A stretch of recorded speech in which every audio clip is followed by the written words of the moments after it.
Tim, if you ever go back to management, you have a promise from myself and from Darren that we will help script your apologies. What things you've said as a pundit. Nice, you're reversing out of that one, weren't you, mate? Beep, beep. Anything behind me here? Right, listen, I think Ruben he handled it brilliantly, Ruben Amorim. When they asked him, he said he was working as a pundit then. Now he's a manager. When you work as a pundit, you cannot say nothing, otherwise you don't get the gigs. And I think he's absolutely right.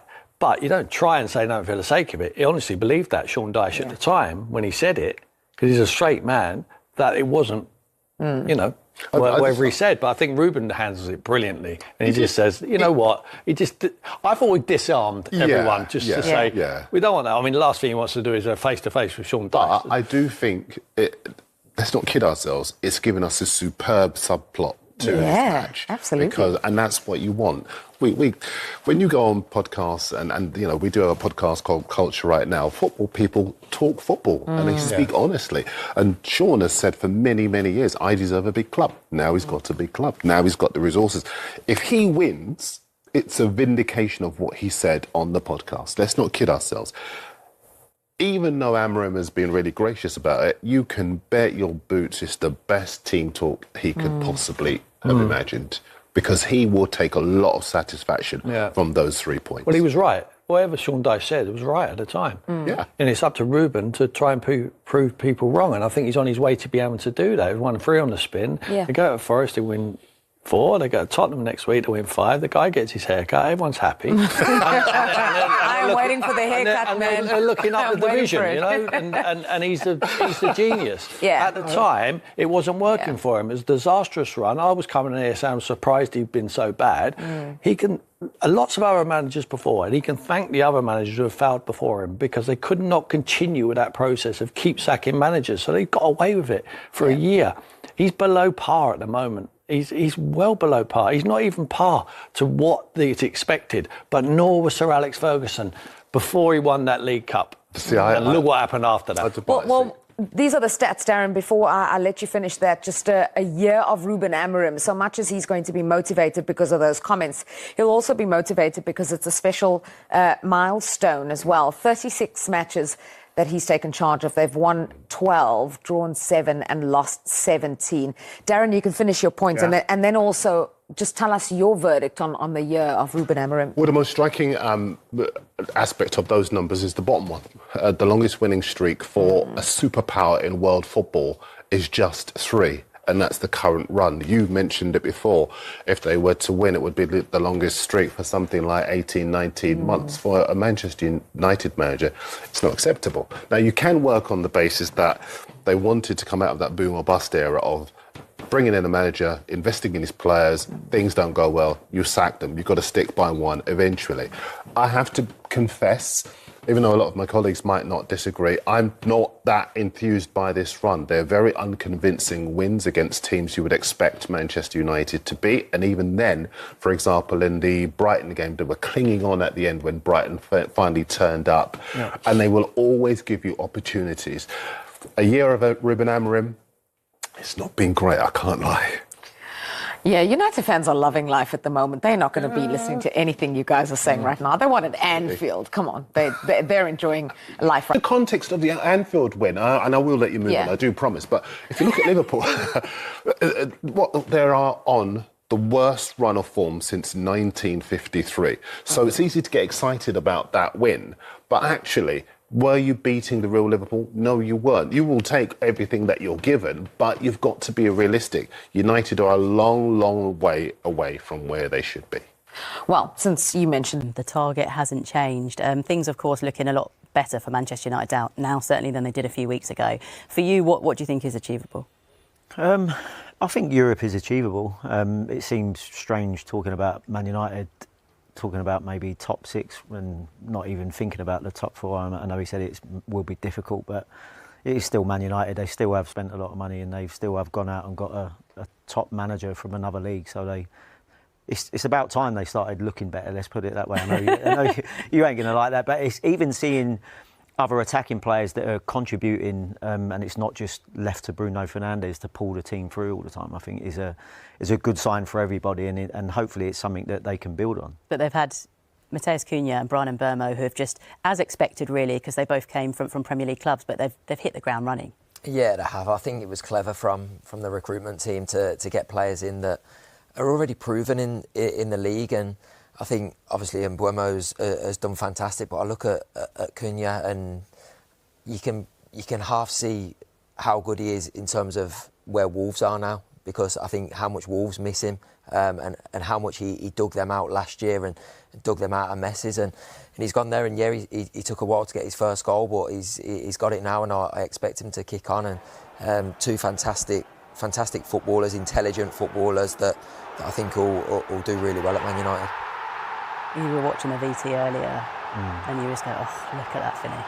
I mean, he's just used the defender and just guided it round in the corner. But I think what you get with them two as well is, let's take away their attacking threat and obviously the threat that they can score goals. But they got pace, they got power, they got strength. They work hard off the ball defensively as well, which is what Man United needed further up the pitch as well, because defensively they looked pretty open last year. But even, I mean, that there from Bruno Fernandes, the intelligence and awareness there, followed by the finish, this is what you should be seeing from Man United week in, week out, is that they should have attacking players that are producing moments like that. And like I said, not just, even though Bruno was outrageous dummy there, you should be seeing multiple players for a club like Man United doing that week in, week out. Talking about all their attributes as players, do they also have the right character and personality to succeed at a club like Manchester United? It looks as that way, yeah. Obviously, it's difficult to say from the outside, but it certainly looks that way. I think how they dealt with the transfer situation at the time was really, really good. They committed to Man United. They was really keen to go to the club, and this is a Man United that is struggling in terms of recent years. So not every player will show that commitment, especially Mbuemo, was at a good Brentford side that were doing really well. So they committed very early on and said, this is the club that I want to be at, this is a manager I want to work for, and I want to be part of this rebuild. And I think that goes a long way to becoming a fan's favourite. One player I want to talk to you about while you're here is Mason Mount. It feels like he's one of the sort of quiet success stories of Ruben Amorim's tenure, maybe, because we're talking there about some players who joined Manchester United having played in the Premier League before, in Mbuemo and Cunha. Mason Mount did that by coming from Chelsea, but it just felt like he couldn't hit the ground running because of his injury problems. But Ruben Amorim has been so vocal about how he's loved working with him. I think Mason Mount was maybe the first person he ever met at Carrington in the gym, because it was during an international break when players were away on international duty, some were on holiday.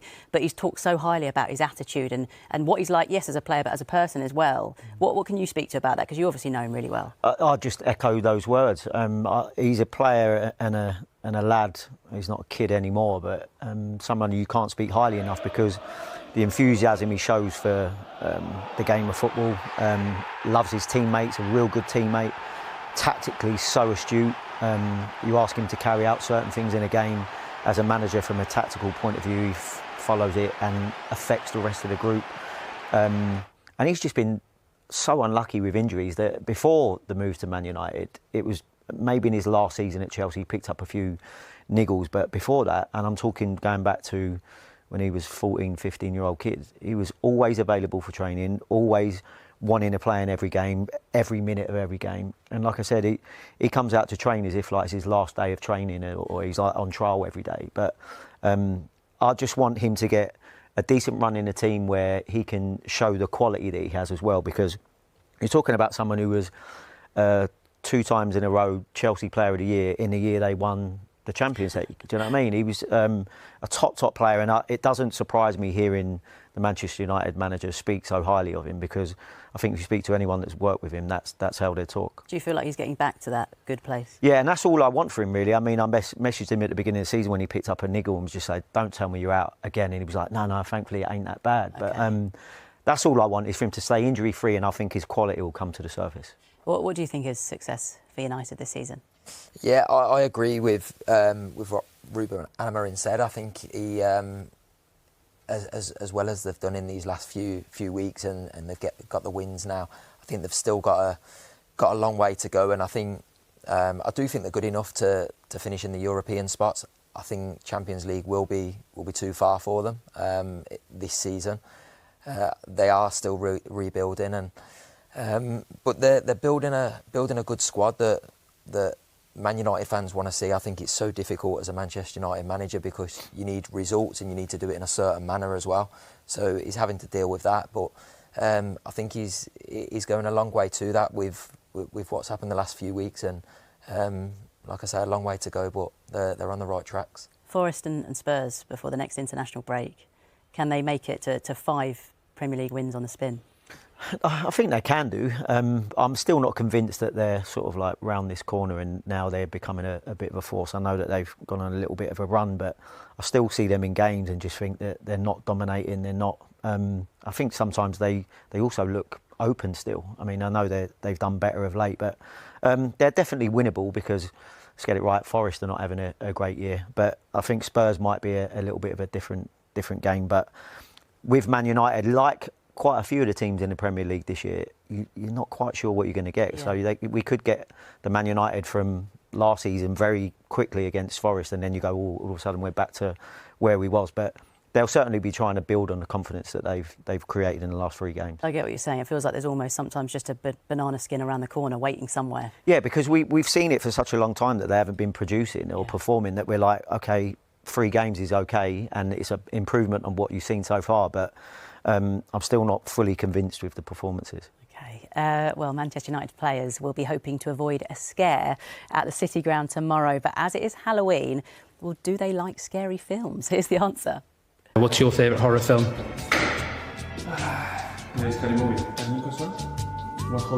Oh, The Shining?